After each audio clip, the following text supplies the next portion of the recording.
believe in the testing. I personally have used it for a long time. I mean, listen, there's art and science to what we do, right? And you're never going to be able to. I'm going to blow your mind right now. Yeah. There's no art to what we do. It's 100% science. Welcome to the Woodshed.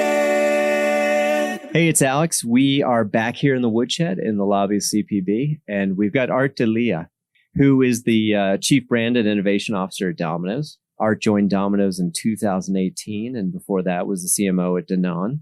And Domino's this year was named to Fast Company's world's 50 most innovative companies and are in the #1 spot in the branding category. So doing some stuff right. Yeah, we hope so. So Kelly McCormick, the creative director, responsible for a fair amount of that success, along with Art. Recently, yes. Recent success. You've been working on it for a while. Kelly Longer than me. Because was named creative director on Domino's for the last 3 years. She helped lead the work on Paving for Pizza, unveiled the world's first ever wedding registry for pizza, and I think you were named Adweek's Creative 100 list in 2018. I think for listeners, it's a treat to get to talk to clients because our whole job is to really align with clients and what the thinking is. Mm-hmm. Yet sometimes we just make assumptions and the assumptions are wrong, just like I do in relationships all the time. Mm-hmm. So it's a lot of fun to sit down and find out from you. What are you thinking when we're doing what we're doing? Right? Yep. What are the things that agencies consistently do that make you bananas? I feel like clients, for the most part, are pretty consistent in their feedback. And it's really frustrating after you've given the same feedback a couple of times and you're still getting work that goes against that feedback. That is really frustrating. And it happens a lot. Not being listened to. Exactly. You hope that you have a team that really starts to understand how you think, how you filter creative. And yeah, when you don't feel like you're being listened to and they're responding to your feedback, that definitely gets really frustrating. Why do you think that happens? Like, where's the breakdown? I think sometimes it's an ego thing, if I'm honest.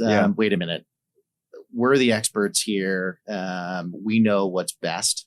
And we're just going to keep pushing on this because this is what we believe in. So it doesn't end up becoming a partnership. So I think that's the root of it a lot of times. Beyond that, I don't know. I think that's probably the best answer. Yeah, I think there is. We work a lot on our methodology, on our process. We've been working on it. We were just talking about it. It's getting tighter and tighter, right? The CPB way, quote unquote, means too many different things to too many different people. So we're trying to really say, well, what is it? Yep. And ego comes up a lot as a stumbling block internally and externally. There's also a certain legend in the battle with the client that's unhealthy.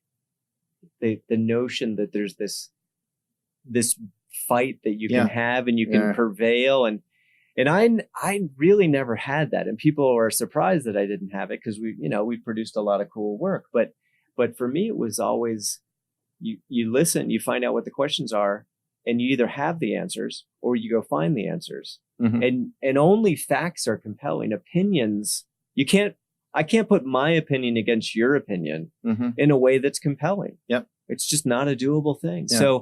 So it's much better. Our way is really to, be smart, then get smarter, and keep working it that way. And you talk about testing, and, I'm a big proponent of a very early stage creative testing, and we're building methodologies around that. Yep.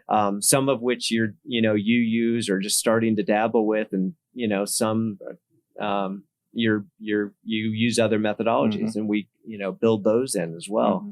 But I've never been afraid of a good test. We believe in the testing. I personally have used it for a long time. I mean, listen, there's art and science to what we do, right? And you're never going to be able to. I'm going to blow your mind right now. Yeah. There's no art to what we do. It's 100% science. I don't know if that blew your mind, but I've actually come around to that. What we didn't have, we have every creative idea that Kelly has is a thesis. Mm-hmm. And then in science, you would then go about and run experiments to see if that thesis holds water. Does it hold up to experiment? Yep.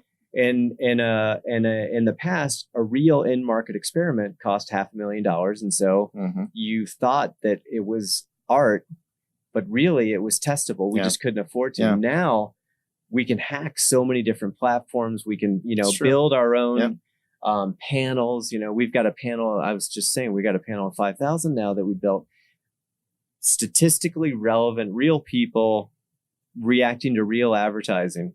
Can't really debate it. And I think, it goes both ways, because I have a hypothesis on why creatives and agencies can do what you just complained about, Art, which is bring things back and be stubborn. But unlike the relationship we have that you laid out, where you're arming us with your facts and your information, maybe some of those creatives don't have that context to understand why that idea is not right. And so they keep bringing it back. Mm-hmm.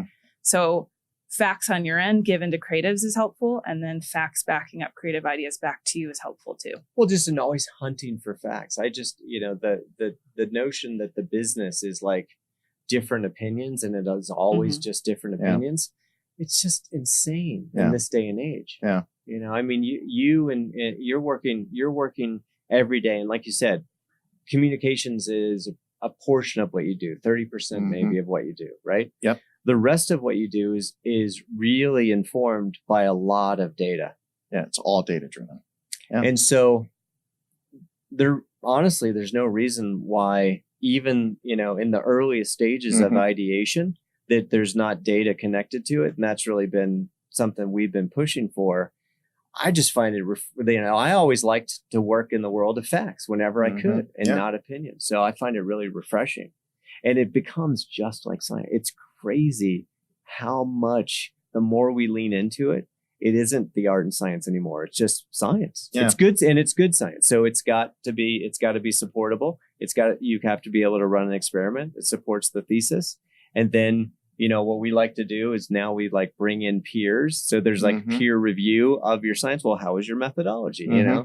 It's a lot of fun. I think the art for me or the creative is still comes into play in the way you just described it in the thesis, though. I think there's still an element of creativity to the thesis, or I call it the hypothesis.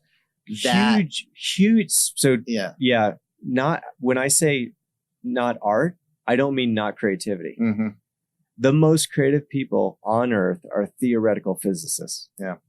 In my opinion. Yeah. They imagine particles that we don't even know exist, then come up with experiments to find out that, oh, wow, there really is a God particle. We were there's no level of creativity higher than that. I'm just saying that there's creativity in the creation of the thesis, and there's scientists that come up with audacious thesis, just like there's Kellys that come up with amazing creative thesis and ideas. And then there's average creatives and there's average scientists. Yeah. But the average scientist and the exceptional scientist doesn't try to fight for a new methodology. Yeah. They work within the system. Yeah. Einstein never said, hey, man, I'm so good. You've seen my stuff, Let's stop doing all the peer review thing. We don't need to run the experiments anymore, That's true. Right? And so I just think in today's age, the craft is important. That big idea is not something that comes out of the data. Right? That's where the consultancies are running into problems, right? Yes. So they're trying to get the data to make the thesis, and the data won't. It can just tell you the existing moment, right? Yeah. And so everything's so small and incrementally just tedious that happens. And so clients are getting frustrated with, you promised me this data would do everything, and yet you still need thesis. People on your side generating ideas, Kelly generating ideas. You need those big, audacious ideas to then go out and drop into a system and systematically find the best, most powerful ones. And we can now. It's all doable. And actually, in a lot of cases, for less money. Yeah. You think about back in the day, how expensive it is to run a test market. You got to buy the media, you show your hand to your competition, and my business. You buy all of Columbus. Yeah. All the operational challenges. It's really inefficient. Yeah. And now $50. Yeah. $50 and well, we don't want to give away all our secrets. No, we're happy to give them proprietary. You were happy to tease out a little bit of what's going on.